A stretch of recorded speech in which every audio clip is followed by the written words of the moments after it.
Ibrahim Traore, the leader of Burkina Faso, was offered North Korea's most advanced missile defense system during a secret meeting.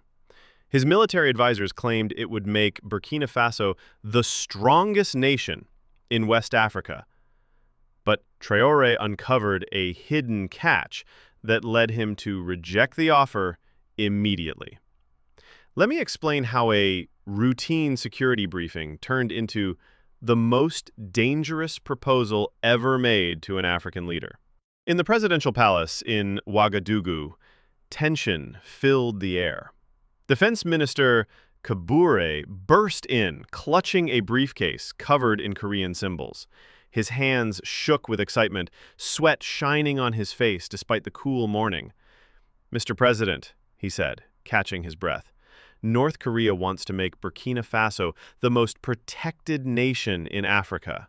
Traoré looked up from his security reports, noticing the eager glint in Traoré's eyes, the kind of look people get when tempted by easy power. "Show me," he said calmly, though his instincts were already on high alert. Traoré opened the briefcase carefully, revealing technical blueprints that looked like something out of a sci-fi movie. "The KN-23 surface-to-air missile system," he exclaimed. "It has a 500-kilometer range and can shoot down any aircraft or missile. No neighbor could threaten us again." General Sawadogo chimed in eagerly. "They're not even asking for money, sir. Just uranium mining rights in our northern regions. It's a perfect trade. Defense for raw materials." Colonel Ouedraogo from intelligence added, "They'll install it within 6 months, provide training, maintenance, and even upgrades. We'd have West Africa's most advanced defense network." The excitement was contagious, but Traoré felt uneasy. North Korea wasn't known for generous offers without hidden motives. "Have you reviewed the operational control agreements?" he asked cautiously. His advisors exchanged confused glances. They'd studied hundreds of pages of specs and protocols, including targeting procedures and communication with Pyongyang. Traoré shuffled through his papers nervously. "It's just standard coordination with North Korean advisors for the best performance," he said. What Traoré revealed next shocked them. He opened his own classified intelligence folder, watching the excitement drain from his advisors' faces. "Syria accepted a similar system in 2019, he read aloud. "Within 2 years, those missiles were targeting Israeli aircraft based on North Korea's priorities, not Syria's. Syria lost control of its own defense decisions." The room went quiet, except for the faint sounds of Ouagadougou waking up outside. "Iran made a similar deal in 2020, Traoré continued. "Now, North Korean advisors control all their targeting decisions. They don't defend Iran. They use Iranian land to threaten Iran's enemies." General Sawadogo's face paled as the truth sank in. "Sir, are you saying—" "I'm saying this isn't about defense cooperation," Traoré replied. "It's about North Korea using Burkina Faso as a missile base to threaten American and European interests in West Africa. Our uranium would fuel their nuclear program and help them expand this missile network across Africa." The intelligence reports were clear. Accepting the deal would make Burkina Faso a target for any nation North Korea chose to provoke.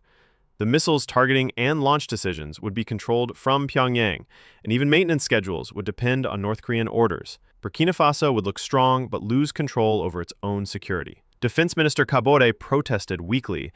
"But the protection is real, sir. Our neighbors wouldn't dare challenge us because they'd be challenging North Korea, not us." "Exactly," Traoré said. "We'd become a proxy in conflicts that have nothing to do with Africa." The weight of this truth settled over the room. Then, Traoré did something that stunned his cabinet. "Schedule a meeting with the North Korean delegation tomorrow," he ordered. "I want to hear their proposal myself." His advisors were alarmed.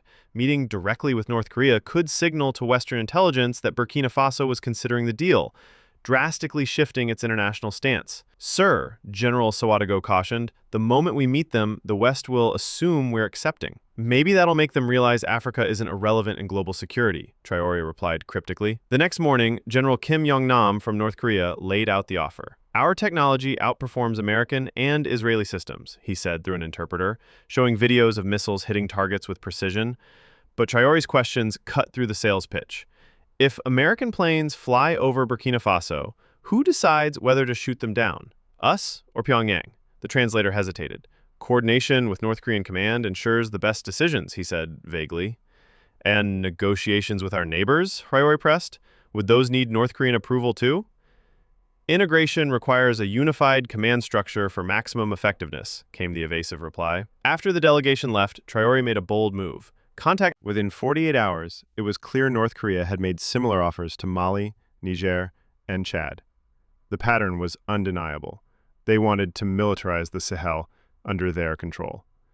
Emergency African Union meetings exposed North Korea's ambitions. Some nations were tempted by the advanced technology, but others saw the threat to their sovereignty. 6 months later, the African Union took action. They created protocols to evaluate foreign military deals, set up an early warning system to spot proxy arrangements, and launched an initiative to prioritize homegrown defense capabilities over foreign dependence. Traoré faced heavy consequences. North Korea launched diplomatic attacks, questioning his leadership. Western nations applied economic pressure, accusing him of destabilizing negotiations. But public support in Burkina Faso remained strong. Africans felt their leaders were finally protecting their independence instead of chasing short-term security. A year later, at a Continental Security Summit, Traoré reflected on the decision. When North Korea offered us missiles, they weren't offering protection. They were offering to make us a battlefield in conflicts we didn't choose, he told the assembled African defense ministers, many of whom had rejected similar foreign deals. True security can't be borrowed or imported. It must be built by people who value controlling their own resources and decisions about war and peace. The room erupted in applause. Africa had woken up to the dangers of proxy militarization, disguised as defense cooperation. By rejecting North Korea's offer, Traoré didn't just protect Burkina Faso. He helped shield an entire continent from becoming pawns in global conflicts they never chose.